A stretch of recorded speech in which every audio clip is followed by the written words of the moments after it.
What happens when Homer and Bart are tied together? Bart looks at the police car and sneaks in. He picks up the pager and tells Flanders to put his hands up and take off his pants. The dog in the car hissed at Bart. He hit the switch and started the car. The car crashed into a tree. The police arrested Bart and brought him to court. Homer was a bad disciplinarian. The judge sentenced him and Bart to be tied together, so Homer had to go to class with Bart. Homer fell asleep on the floor. Bart put his shoe in his mouth, gave Homer nightmares and yelling. Bart takes Homer to play ball. Then he dragged Homer around. He won, but Homer got hurt. They were walking down the road together, passing a street light. They collided and got ice cream in their mouths. Next door is Moe Tavern. Homer brought Bart in. Kids aren't allowed in the tavern, so Bart's locked out again. He tugged on the rope and spilled beer on Homer's pants. At night, Bart had to sleep next to Homer's bed. He jerked the rope and slapped Homer. Homer fought back. They slap each other with the rope. Oh, you...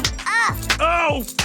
Homer strangled Bart with the rope. Bart whips Homer's ass with the rope too. Homer was in a lot of pain. That's when Marge arrived with a knife. She cut their ropes, gave them freedom. What happens when Homer and Marge piss off a judge? Homer and Marge were taken to court. As punishment, they were put in the pillories. Marge had to scrub dishes with difficulty. Homer wiped the dishes with a rag, and if they weren't careful, the dishes would break. They were also made to stand on the side of the road and pucker their asses for the owners of passing cars. Nelson even took out a socket to whip them. At night, at the Flanders house, Homer is cutting Marge's pillory with a cutting machine. Then Flanders turned on the light. Marge gets a new haircut. Ignoring Flanders' persuasion, Homer burns the pillory with a candle and escaped with Marge. They got off the bus and followed the address, sneaked around and found the judge's house. They went over the fence and were spotted by the police. Then they played the role of a couple and escaped a disaster. They infiltrated the judge's boat. A banner was nailed to her doorstep. As they were leaving, they were stopped by a seal. The seal alerted the judge by barking. It led the judge to Homer and Marge. Homer threw cement bricks at the judge, but accidentally broke her boat. The boat sinks. The judge looked at Homer and Marge and was furious. She even broke her flashlight. Marge and Homer are back in court. This time, the judge wouldn't let them go. Just as she was about to pass sentence, the male judge stopped her. He withdrew the case. Homer and Marge.